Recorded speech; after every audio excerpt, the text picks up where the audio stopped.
हे James, यहाँ आपका स्वागत है नीट नेटवर्क चैनल पे। और हम यहाँ कंटिन्यू कर रहे हैं चैंपियन सीरीज के अंदर हमने एक चैप्टर कंप्लीट किया था, that is the living world.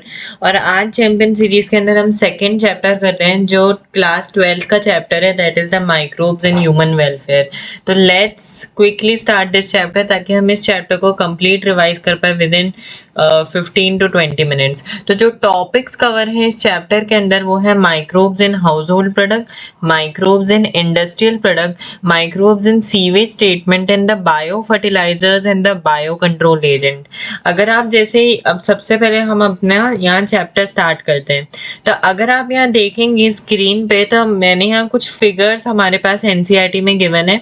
ये बैक्टीरिया का फिगर है और ये जो है ये आपको जो फिगर दिख रहा है ये बैक्टीरियोफेज का फिगर है। ये सिमिलर फिगर बायोलॉजिकल क्लासिफिकेशन में भी गिवन है। अब ये जो फिगर है बहुत इंपॉर्टेंट है क्योंकि ये एडिनो वायरस है और जो एडिनो वायरस है it can cause the respiratory disorders. और ये क्या है, रॉटशिल्ड टोबैको मोजाइक वायरस है। अगर आप यहाँ देखोगे तो ये सब फिगर्स हमने देखी। अब यहाँ दो कॉलोनीज के भी फिगर हैं।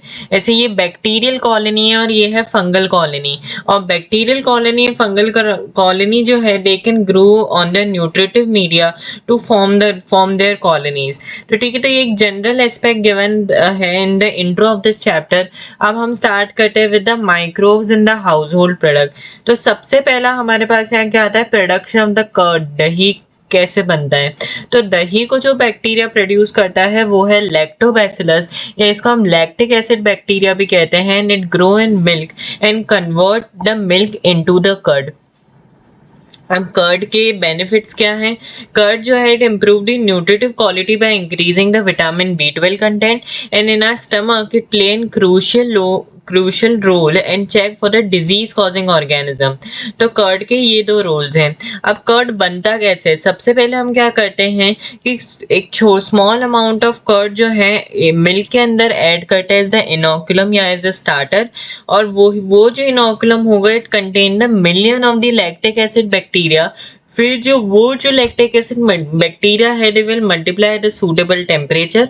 और वही लैक्टिक एसिड बैक्टीरिया क्या प्रोड्यूस करेंगे, लैक्टिक एसिड प्रोड्यूस करेंगे that will coagulate and it will partially digest the milk protein। और उससे फिर क्या बनेगा, हमारे पास यहाँ कर्ड बन जाएगा। तो सबसे पहला ये है प्रोडक्शन ऑफ कर्ड। सेकंड हमारे पास आता है प्रोडक्शन ऑफ चीज।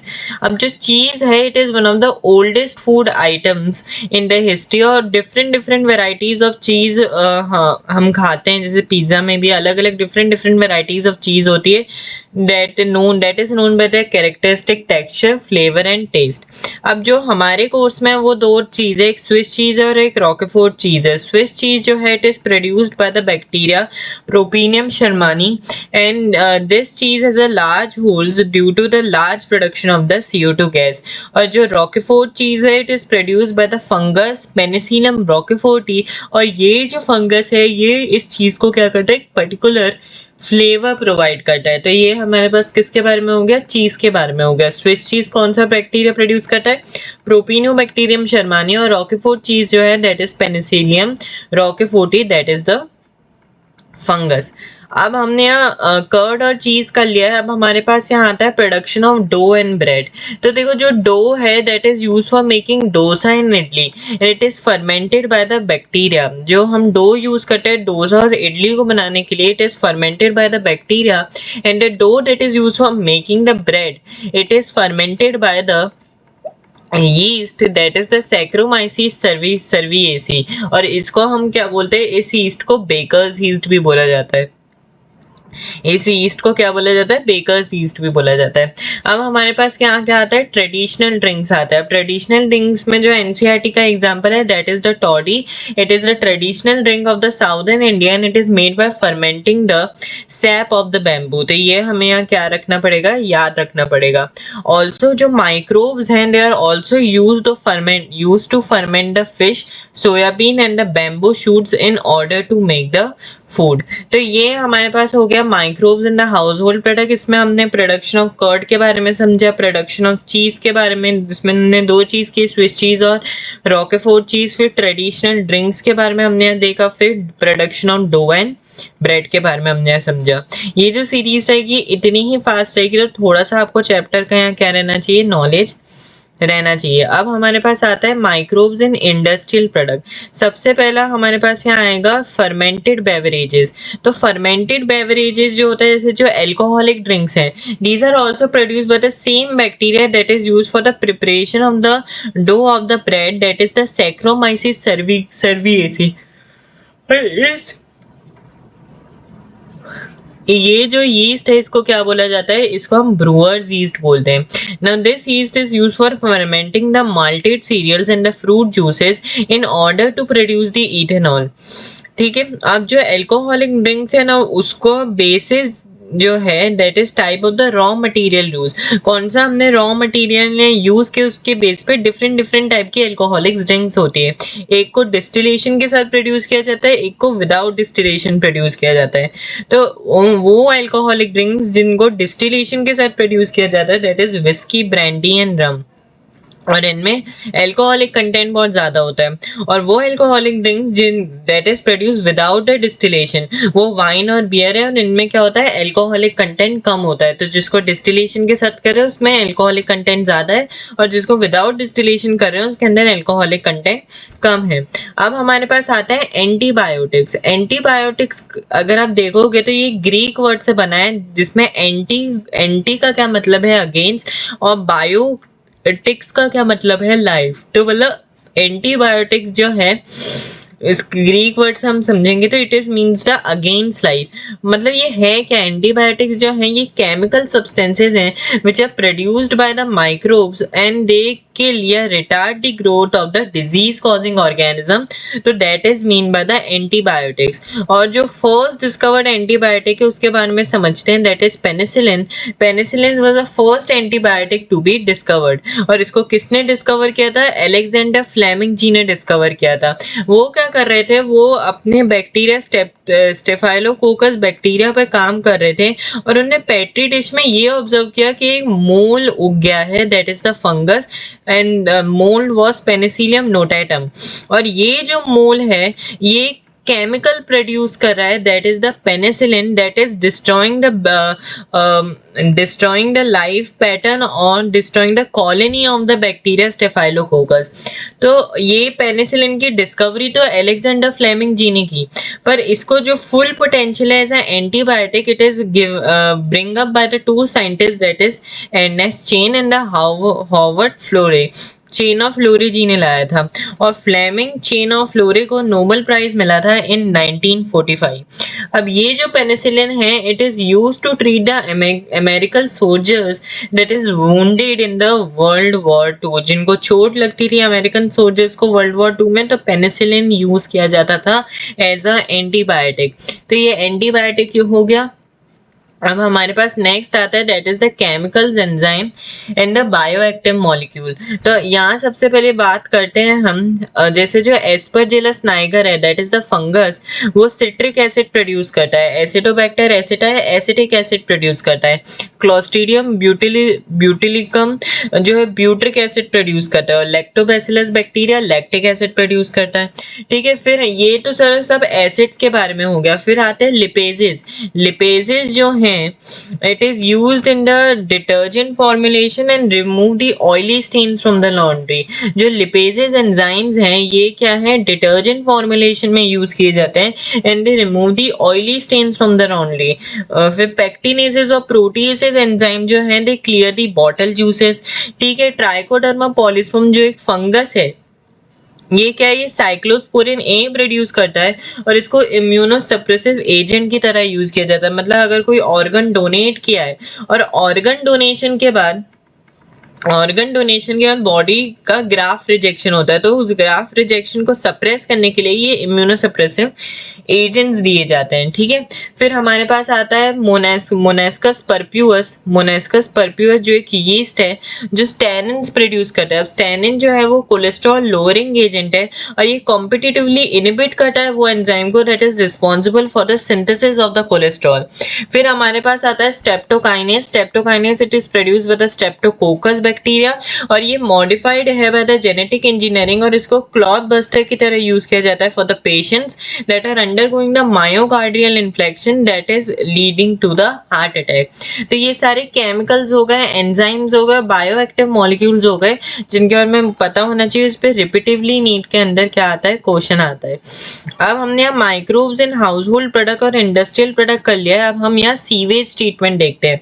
सीवेज क्या होता है? सीवेज का सिंपल सा मतलब है म्युनिसिपल वेस्ट वाटर और ये जो म्युनिसिपल वेस्ट वाटर है इसका जो मेजर कंपोनेंट होता है ये क्या होता है, ह्यूमन एक्सक्रीटा होता है। और ये जो सीवेज होता है इसके अंदर लार्ज अमाउंट में ऑर्गेनिक मैटर प्रेजेंट होता है और माइक्रोब्स प्रेजेंट होते हैं। और ये सीवेज का ट्रीटमेंट कैसे किया जाता है? It is done by the heterotrophic bacteria that is present naturally in the sewage. अब हमारे पास यहाँ जो सीवेज ट्रीटमेंट है इसमें दो तरीके की ट्रीटमेंट होती है, एक प्राइमरी ट्रीटमेंट और एक सेकेंडरी ट्रीटमेंट। प्राइमरी ट्रीटमेंट जो है it involves the physical removal of the particle और इसमें इट इंक्लूड्स द फिल्ट्रेशन और सेडिमेंटेशन। फिल्ट्रेशन और सेडिमेंटेशन जो सबसे पहले क्या किया जाता है, सीक्वेंशियल फिल्ट्रेशन किया जाता है ऑफ द फ्लोटिंग डेब्रिस।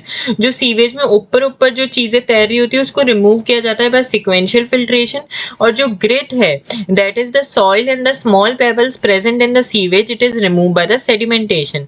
तो पहले फ्लोटिंग डेब्रिस को सीक्वेंशियल फिल्ट्रेशन से रिमूव करते हैं और फिर ग्रिट को सेडिमेंटेशन से रिमूव करते हैं। फिर इससे क्या होता है ना, जो ग्रिट है सेडिमेंटेशन से रिमूव हुआ तो वो प्राइमरी ट्रीटमेंट में एंड द बॉटम लेयर पे क्या हो जाता है, जाके सप्रेस हो जाता है, सबमर्ज हो जाता है और यहाँ बनाता है प्राइमरी स्लज। और फिर हमारे पास यहाँ में क्या मिलता है, जो सुपरनेटेंट है वो तो नीचे जाके क्या बनाएगा, प्राइमरी स्लज, और हमें यहाँ ऊपर एफ्लुएंट मिलता है। अब यही जो प्राइमरी एफ्लुएंट है it undergoes the secondary treatment और सेकेंडरी ट्रीटमेंट को क्या बोलते हैं, बायोलॉजिकल ट्रीटमेंट भी बोलते हैं, क्योंकि इसमें जो सीवेज के अंदर जो माइक्रोब्स प्रेजेंट है वो इसका ट्रीटमेंट करते हैं। अब यही जो प्राइमरी एफ्लुएंट है ये एरिएशन टैंक में जाएगा और इसको कॉन्स्टेंटली एजिटेट किया जाएगा and the air is pumped into it और इससे क्या होगा, it will allow the growth of the useful bacteria into the flocs. अब फ्लॉक्स क्या है, यहाँ masses of the bacteria that is associated with the fungal filament to form the mesh like structure, उसको हम फ्लॉक्स बोलते हैं। उसको हम क्या बोलते हैं, फ्लॉक्स बोलते हैं। तो यहाँ क्या होगा, इरिगेशन टैंक में जो प्राइमरी एफ्लुएंट में जो बैक्टीरिया होंगे उसको कॉन्स्टेंटली एजिटेट किया जाएगा, एयर पंप की जाएगी, वो बैक्टीरिया ग्रो करेंगे इनटू द फ्लॉक्स। और फ्लॉक्स क्या है, masses of the bacteria that is associated with the fungal filament to form the mesh like structure. अब यहाँ क्या होगा, जब ये एरिएशन टैंक में कब तक ये प्रोसेस चलता रहेगा, तब तक बीओडी लेवल जो है सीवेज का या जो वेस्ट वाटर है उसका डिक्रीज ना हो जाए। अब बीओडी क्या होता है, it is the amount of the oxygen that will be consume if all the organic matter that is present in the 1 litre of the water it is oxidised by the bacteria. देखो अगर BOD increase होगा तो मतलब increase होगा तो polluting potential भी increase होगा, waste water और ज्यादा होगा। मतलब बीओडी जो है it is the indirect measure of the organic matter present in the sewage. जितना बीओडी कम होगा उतना ऑर्गेनिक मैटर ज्यादा होगा, जितना बीओडी ज्यादा होगा उतना ऑर्गेनिक मैटर कम होगा। अब यहाँ से जो एरिएशन टैंक में बीओडी कम हो गया सिग्निफिकेंट लेवल पे, अब क्या होगा, जो ये बैक्टीरियल फ्लॉक्स हैं they are allowed to sediment और इन द सेडिमेंटेशन टैंक और यहाँ से क्या बनाएंगे, एक्टिवेटेड स्लज बनाएंगे। अब यही जो कुछ small amount of activated sludge है it is send as a inoculum into the aeration tank और जो लार्ज अमाउंट है इसको एनारोबिक स्लज डाइजेस्टर में क्या किया जाता है, पास किया जाता है। ठीक है, एनारोबिक स्लज डाइजेस्टर में। एनारोबिक स्लज डाइजेस्टर में क्या होता है कि जो अदर बैक्टीरिया है they grow anaerobically without the oxygen, they digest the bacteria and fungi that is present in the activated sludge और उससे हमें क्या मिलेगा, एफ्लुएंट मिलेगा and it will be released into the river and streams. तो ये पूरा का पूरा सीवेज ट्रीटमेंट होता है और सीवेज ट्रीटमेंट के लिए दो, जैसे जो मेजर रिवर रिवर्स है हमारी इंडिया की, उसको सेव करने के लिए ministry of environment and forest ने 2 प्लान निकाले थे, Ganga action plan and Yamuna action plan to save the major rivers of the country. तो आपको ये पॉइंट को क्या रखना है, ये पॉइंट को आपको यहाँ याद रखना है। तो ये सीवेज ट्रीटमेंट के बारे में हो गया। अब हम यहाँ आते हैं किसके ऊपर, बायोगैस प्लांट के ऊपर। अब ड्यूरिंग द डाइजेशन क्या होता है, in the anaerobic sludge digester bacteria जो है वो बायोगैस प्रोड्यूस करता है, और बायोगैस के अंदर मीथेन प्रेजेंट होता है, CO2 प्रेजेंट होता है और सल्फाइड गैस प्रेजेंट होती है, और प्रीडोमिनेंटली मीथेन प्रेजेंट होता है। और ये जो बायोगैस है it is use for cooking and lightning. अब जो बायोगैस है it is produced by the methanogens. Methanogens के अंदर एग्जाम्पल क्या आएगा, मिथेनोबैक्टीरियम, और यही जो मिथेनोबैक्टीरियम ये प्रेजेंट होता है एनारोबिक स्लज डाइजेस्टर में in the rumen of the cattles. और जो रूमन है that is the part of the stomach of the cattle, it help in the break down of the cellulose. These bacteria help in the break down of cellulose in the rumen of the cattle. क्या clear है ये वाली बात? अब हम यहाँ बात करते हैं कि बायोगैस कहाँ यूज की जाती है। It is use for the cooking and it is use for the lightning. अब यहाँ बायोगैस प्लांट्स की बात करते हैं। बायोगैस प्लांट जो है वो रूरल एरियाज में प्रेजेंट होती है, और बायोगैस प्लांट में क्या होता है, कंक्रीट टैंक होता है that is 10 to 15 feet deep, और इसी कंक्रीट टैंक में bio waste are collected and slurry of the dung is fed. और यही जो स्लरी है उस पे एक फ्लोटिंग कवर होता है that is placed over the slurry which keep on rising as the gas it is produced in the concrete tank. अब यही जो गैस बनेगी, जो बायोगैस बनेगी, यहाँ क्या होता है, एक आउटलेट कनेक्टेड होता है and is connected to the pipe to supply the biogas to the near by houses. और जो हमारी रिमेनिंग स्लज प्रेजेंट होगा it is remove to the another outlet, और यही स्लज को फर्टिलाइजर की तरह यूज किया जाएगा। देखो ये बायोगैस प्लांट का डायग्राम है NCERT का, तो इसको याद रखेगा। अब जो technology of biogas, it is technology of the biogas it is produced in India, it is developed in India by the KVIC that is खड़ी और village industrial commission and IARI that is Indian agricultural research institution. तो KVIC और IARI हमें ये दोनों को क्या रखना है, याद रखना है। अब क्विकली हम आते हैं यहाँ किस पे, बायो कंट्रोल एजेंट्स पे। Bio control agents, bio control का क्या मतलब होता है, बायो कंट्रोल का मतलब होता है biological method to control the plant diseases and pest, तो वो होता है बायो कंट्रोल एजेंट। अब हमें इसकी जरूरत क्यों है, क्योंकि हम जनरली इंसेक्टिसाइड्स और पेस्टिसाइड्स यूज करते हैं that are harmful and polluting the soil. Also हम वीडिसाइड्स भी यूज करते हैं, तो that is polluting the nature and that is polluting the soil. तो ये जो बायो कंट्रोल मेजर्स होते हैं it help us to avoid the heavy use of the toxic pesticides for controlling the pest. और यही जो बायो कंट्रोल मेजर्स हैं ये नेचुरल प्रेडेशन पे बेस्ड होते हैं एंड ये पूरी तरीके से पेस्ट को खत्म नहीं करते, उनको एक मैनेजेबल लेवल में रखते हैं नेचर के अंदर। तो हम ये फटाफट देखते हैं। सबसे पहले हमारे पास आता है बायो कंट्रोल एजेंट में lady bug that is the red and black marking beetle and it get rid of the aphids, and dragon fly it get rid of the mosquito. Microbial में मैं बात करूं तो एक बैक्टीरिया है Bacillus thuringiensis जिसको हम BT बैक्टीरिया भी बोलते हैं, and it is used to control the butterfly caterpillars. और ये जो बैसिलस thuringiensis है that leaves the other insects unharmed. अब ये जो BT है Bacillus thuringiensis bacteria, it is available in the sachets as a dry spores which are mixed in water and sprayed on the vulnerable plants like brassica और fruit trees पे इसको क्या किया जाता है, इसको स्प्रेड किया जाता है। तो ये हमारे पास बात हो गई। और जो ये बैक्टीरिया में प्रेजेंट होता है BT टॉक्सिन, जो हम बायोटेक्नोलॉजी एप्लीकेशंस में पढ़ेंगे। BT टॉक्सिन जीन्स होते हैं, it are introduced in the plants like in the cotton to produce the BT cotton, like BT maize भी होता है, वो हम बायोटेक्नोलॉजी में डिस्कस करेंगे।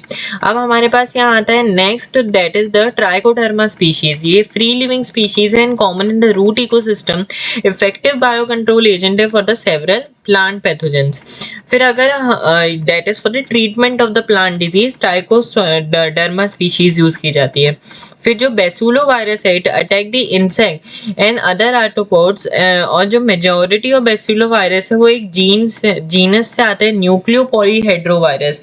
और ये जो है ये स्पीशीज स्पेसिफिक होते हैं, नैरो स्पेक्ट्रम इंसेक्टिसाइडल एप्लीकेशंस है and it has no negative impact. Baculo virus it does not have any negative impact on plant, mammals and the non-target insects. अब यही जो पेस्टुलोवायरस है इनको आईपीएम प्रोग्राम्स में यूज किया जाता है, that is the integrated pest management programme. तो ये पूरा का पूरा बायो कंट्रोल एजेंट्स हो गया। अब हमारे पास लास्ट टॉपिक पे आता है इस चैप्टर के, that is the bio fertiliser. Bio fertiliser से हम क्या समझते हैं, organisms that enrich the nutrient quality of the soil, तो वो होते हैं बायो फर्टिलाइजर्स। बायो फर्टिलाइजर्स के मेन सोर्स क्या है, बैक्टीरिया है, फंजाई है और साइनोबैक्टीरिया है। अब जैसे हम इसमें नाइट्रोजन फिक्सर्स पे आते हैं, तो जो रूट नोड्यूल्स हैं that is present in the leguminous plant, it is formed by the symbiotic association of the rhizobium bacteria to fix the atmospheric nitrogen to the organic form। इसी तरीके से Rhizobium bacteria जो leguminous plant के roots में है, कुछ other free living nitrogen fixers भी present होते हैं, that is your Azospirillum and Azotobacter, ये दोनों प्रेजेंट होते हैं। अब अगर मैं फंजाई में प्लांट बात करूँ, तो जो fungi plant symbiotic fungi plant root symbiotic association होता है उसको माइक्रोराइजा बोलते हैं, और फंजाई में जो ग्लोमस जीनस होता है इट फॉर्म्स द माइक्रोराइजा। अब ये फंगस का क्या काम होता है सिम्बायोटिक एसोसिएशन में, it absorb the phosphorus from the soil and pass it to the plant, और प्लांट को इससे बेनिफिट्स क्या मिलते हैं, plant become resistant to the root-borne pathogens, it develops the tolerance to the salinity and drought and increased in the plant growth and development। तो ये सारे benefits मिलते हैं प्लांट को फ्रॉम दिस फंगल सिम्बायोट, ठीक है, फ्रॉम द ग्लोमस जीनस, ठीक है। तो ये पूरा फंजाई के बारे में हो गया। अब हमारे पास आते हैं साइनोबैक्टीरिया। साइनोबैक्टीरिया हमने बायोलॉजिकल क्लासिफिकेशन में ही पढ़ा था, it can fix the atmospheric nitrogen. अब जैसे एग्जांपल क्या है साइनोबैक्टीरिया के, एनाबेना, नॉस्टॉक एंड ऑसिलेटोरिया, ये एग्जांपल है साइनोबैक्टीरिया के। And this cyanobacteria they add organic matter to the soil and increase the soil fertility. तो इस तरीके से हमने यहाँ पूरा का पूरा यहाँ चैप्टर कंप्लीट कर लिया है, माइक्रोब्स इन ह्यूमन वेलफेयर। इससे एक ही क्वेश्चन आता है नीट के अंदर, और क्विकली हमने इस चैप्टर को रिवाइज कर लिया है। Now thanks for watching this video, like and subscribe this channel, और फिर मिलते हैं नेक्स्ट चैप्टर में, that is the biological classification.